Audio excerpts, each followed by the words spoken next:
വിവാദങ്ങളുടെ നടുവിലേക്ക് ഷൈൻ ടോം ചാക്കോ എത്തുന്നത് ഇതാദ്യമല്ല. 2015 കേരളത്തിലെ ആദ്യത്തെ കൊക്കൈൻ കേസ് മുതൽ പങ്കെടുക്കുന്ന പരിപാടികളിലും അഭിമുഖങ്ങളിലുമെല്ലാം പലപ്പോഴും വിവാദങ്ങൾ വിളിച്ചു വരുത്തി. എന്നാൽ ഇതാദ്യമായാണ് ഷൈനെതിരെ ഒരു പരാതി ഉയരുന്നത്. പരിശോധനയ്ക്കിടെ ഹോട്ടൽ മുറിയിൽ നിന്ന് ഇറങ്ങിയോടുന്ന ദൃശ്യങ്ങൾ പുറത്തു വന്നതും ഷൈന് തിരിച്ചടിയായി. സിനിമയിൽ കാണുന്ന വില്ലത്തരത്തേക്കാൾ ഷൈനിനെ കുപ്രസിദ്ധനാക്കിയത് വിടാതെ പിന്തുടരുന്ന വിവാദങ്ങളാണ്. കേരളത്തിലെ ആദ്യ കൊക്കൈൻ കേസ് മുതൽ വിമാനത്തിന്റെ കോക്പിറ്റിൽ അതിക്രമിച്ച് കയറി വരെ ഷൈൻ വാർത്തകളിൽ നിറഞ്ഞിട്ടുണ്ട്. ലഹരി ഉപയോഗത്തെക്കുറിച്ച് പരസ്യമായും രഹസ്യമായും ഷൈൻ നടത്തിയ പരാമർശങ്ങൾ എല്ലാ കാലത്തും വിവാദമായി. പിന്നെ ഈ ഡ്രഗ്സിന്റെ കാര്യം, ഈ ഡ്രഗ്സ് എത്ര കാലമായി കണ്ടുപിടിച്ചിട്ട് ഈ 30 വയസ്സായ ചെറുപ്പക്കാരാണോ ഈ സാധനം കൊണ്ടുവന്നത്? ലോകത്തിന്റെ ആദ്യം മുതലുള്ള കാലം സാധനങ്ങൾ ആണോടാ? പിന്നെ ഇതൊക്കെ എന്താ ഈ സിനിമാകാരാണോ കൊടുക്കുന്നത്? ഇതൊക്കെ ആണാ? അല്ലെങ്കിൽ നിങ്ങൾ വാതൊന്നും ചോദിക്കണം അവരോട്, ഈ പറയുന്ന ആൾക്കാരോട്. മനസ്സിലായ? ഇത് ഇപ്പോഴത്തെ ചെറുപ്പക്കാരും കൊണ്ടുവന്നല്ല, സിനിമാകാരും കൊണ്ടുവന്നല്ല. പിന്നെ എല്ലാത്തിനും സിനിമാകാരും കെട്ടി കയറുന്ന എന്താ? 2015 ജനുവരി 31 കേരളത്തിലെ ആദ്യ കൊക്കൈൻ കേസ് രജിസ്റ്റർ ചെയ്യപ്പെട്ടപ്പോൾ അത് മലയാള സിനിമാ രംഗത്തെ ആകെ പിടിച്ചുലയ്ക്കുന്ന ഒരു യാഥാർത്ഥ്യം കൂടിയായി മാറി. വില്ലനായും സ്വഭാവ നടനായും തിളങ്ങി നിന്ന ഷൈൻ ടോം ചാക്കോ 4 വനിതാ മോഡലുകൾക്കൊപ്പം കൊച്ചിയിൽ പിടിയിലായി. കല്ലൂർ കടവന്ത്ര റോഡിലെ ഫ്ളാറ്റിൽ പോലീസ് നടത്തിയ റെയ്ഡിലാണ് താരമുൾപ്പെടെ പിടിയിലായത്. 8 ഗ്രാം കൊക്കൈൻ ഇവരിൽ നിന്ന് പിടിച്ചെടുത്തു എന്നായിരുന്നു കേസ്. എന്നാൽ 10 വർഷത്തിന് ശേഷം പ്രതികളായ മുഴുവൻ പേരെയും വിട്ടയച്ചുകൊണ്ടുള്ള വിധിയാണ് കോടതിയിൽ നിന്നുണ്ടായത്.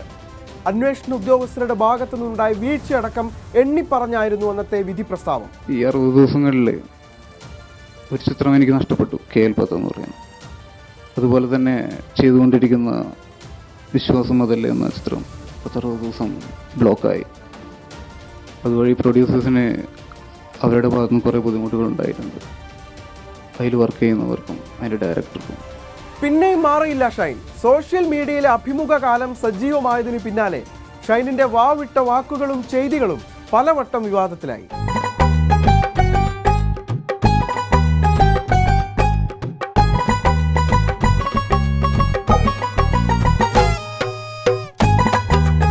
നമ്മൾ അതിന് എന്റർടൈനും ആക്കും കൂടി വേണമല്ലോ. അത് വേണം. ഇത് ആളുകൾ കാണണ്ടേ?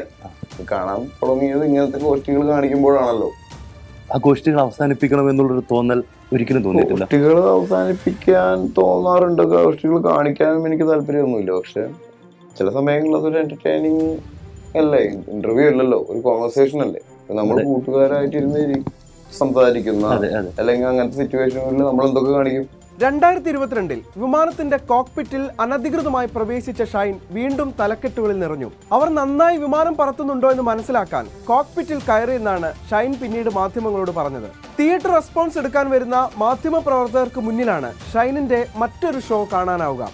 ഇതൊരു പതിവ് കാഴ്ചയായതുകൊണ്ട് പലരും പലതും ഗൗനിക്കാതെയായി.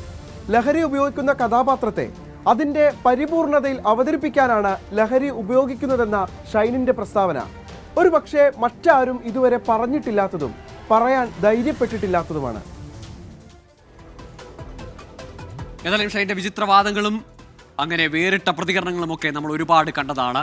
ഇപ്പോൾ ഈ ഷൈൻ്റെ പ്രതികരണങ്ങളൊക്കെ കണ്ടപ്പോൾ മാന്നാർ മത്തായി സ്പീക്കിങ്ങിലെ ഇന്നസെന്റിന്റെ ഒരു ഡയലോഗാണ് ഓർമ്മ വന്നത്. കർത്താവേ, നീ ഒരു കുരിശിലെ ചുമക്കുന്നുള്ളൂ, ഞാൻ 2 കുരിശാണ് ചുമക്കുന്നത്. അതുപോലെയാണ് ഷൈൻ്റെ കാര്യം. ഇപ്പോൾ വിൻസി അലോഷ്യസിന്റെ പരാതി, ഒപ്പം ഇന്റേണൽ കംപ്ലയിൻസ് കമ്മിറ്റിയുടെ നടപടികൾ.